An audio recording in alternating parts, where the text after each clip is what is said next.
Relax your head like this, if you'd be so kind. Arm, yep, just like that, exactly. Okay, guys, so the third and final test we're going into in these series of hip flexor assessments is called the Ober's test. O-B-E-R, Ober's test. The Ober's test is designed to assess TFL flexibility / extensibility, truly. So, just similar to our last test, we're going to take the muscle that we're assessing and put it in a state of stretch. Right? If you ever get confused on what to do on these assessments, just think about what that muscle does and do the opposite because we're stretching it. So in this case, the TFL we know is a hip flexor, an internal rotator, as well as an abductor, right? So it does flexion, internal rotation, and abductor, right? Exactly. So we're just basically going to put it into that exact opposite position. To do this, though, there's a couple of things we need to do, and this is perhaps the trickiest for students to first get a hold of, so don't feel too bad if you're having a hard time with this, and that's going to be to put their pelvis in neutral alignment. Now, first and foremost, when people lie on their side, some people may actually have a hard time staying balanced like this. So the first thing I'm going to ask Josh to do is, well, first, can I touch you? Is that okay? Yeah. Okay, great. So once I've got his permission, I'm going to ask him to bend his knees, and this will help to anchor him down a little bit. He'll probably feel a little bit more comfortable this way. The next thing I'm going to do is find the ASIS and the PSIS and make sure they're in a line, right? They should be within half an inch of alignment. Ideally, completely straight is pretty good, right? So in his case, he's got his ASIS a little higher, so I want to actually bring him back a little bit here, and that's going to drop his ASIS down. So if his PSIS was way too high, it would bring him more into flexion to level that out, okay? So once I've got that down, I've got his hip bones in alignment. Yep, perfect. Now I'm ready to begin the test. The test is pretty simple, but it does have a particular movement you need to do with your forearm. And I would actually ask you guys to record from this side so you can see it a little bit more clearly. So the first things first, I'm going to take one hand to stabilize his hip. And guys, stabilize doesn't mean tickle his hip or a hover hand. It means hold him and stabilize him. So I'm going to use this to stabilize his weight on this side. The other hand, watch the technique. I'm going to come down underneath the leg and grab his knee with my palm.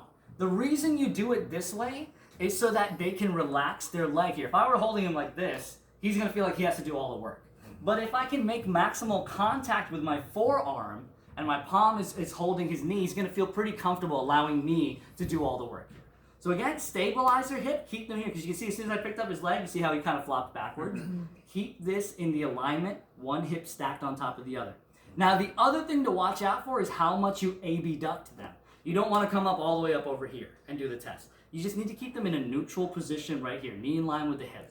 All right, now from here, I'm going to pull them back into just a little bit of extension. I'm talking like 10 degrees of extension, just a slight bias toward it. Now that means the knee is just behind the hip, right? So just behind, and from here, all I need to do, we're now ready to start the test. I'm going to bring his knee down toward the table and see, can he make contact, right? I can move my arm a little bit out the way because he's got great range of motion, which actually I'm kind of surprised. Good job. And then coming back down and then back up to the top. Now there's a couple things I'm looking for. In most people, they're probably not going to be able to touch the table. They're going to stop right here dead in their tracks. The next thing you might see is this front knee might rise up off the table as I do that. In other words, that hip at the bottom is popping up off toward the ceiling. He maybe has a very slight amount toward the bottom. I can't quite tell. This is why on this test, I like to do it in front of a mirror or set up a camera on that side so I can watch the result from there too. Right? So again, I'm feeling for resistance to see if his knee can touch down, and I'm looking for compensation. Always feel and look. Right? And that's it. I'll do that about 3 to 5 times. I'll set it up on the other side for you guys so you guys can see it one more time. Yes, question. So you said that you're looking at the leg can touch the Yes. bed there. Yep, exactly. Trying to see if the knee can touch down. The knee can touch down. Because so what would happen in reverse? So the person won't be able to move that far? Exactly. It'll basically be like a floating leg. It'll just be stiff as a board and can't touch And what down. causes that? Great question. It's a lack of TFL extensibility. In other words, if TFL refuses to stretch, Okay. it'll stop the leg dead in its tracks, right? So that's what this test is meant to do. Great question, right? Because ultimately we're trying to see, because remember the TFL is a flexor, internal rotator, and abductor. So I'm pulling him to extension and adduction, which is the opposite. So I'm just basically trying to see, does the TFL stretch? And if it does, great. If it does not, that would be a negative. So in his case, that side actually looked pretty good. I would double check the results with a mirror or whatever, and to make sure that that knee didn't pop up. But to me, that felt like a negative so far. So now I'm going to ask Josh to go ahead and face toward that way. And if you guys want to see it one more time, I'll do it a little bit more quickly on this time for the sake of your phones. So one more time. Did it? You popped up? I did not? Okay, great. That's great to see. All right, so once he's here, first things first, check the alignment. ASIS and PSIS, I can already tell his ASIS is lower, right? So I need to actually correct him. Actually, maybe not so much. Go ahead and just bend your knees for me a little bit. Yeah, there you go. Good. Actually, go a little bit more into flexion for me. That way, perfect. So if that knee pops up, that's a positive. That's a positive. That's my exactly. only. Is that the only thing I'm looking for? Yep, that and then feeling for resistance. Like in other words, Resistance. if their knee doesn't go down. Okay. Exactly. So here we go. I've got him in neutral position. Remember the technique here, guys. Come down from by the ankle and grab the knee this way.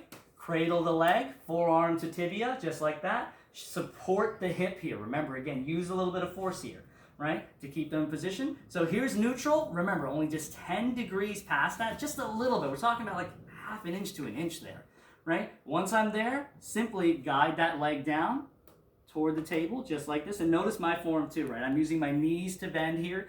Good form for me too. I'm not just dropping laterally on my hip. Using my knees to bend, allowing his path to go down, and then coming back up to the top. Right? And again, be careful of not adducting too much. One more thing I forgot to mention actually is be careful of too much knee flexion. Too much knee flexion will also confound your results. So we need to be at about 45 degrees here, or a little wider than that is fine too. Okay? So let's give this a shot. Again, the most complex of the three, but let's see how it plays out.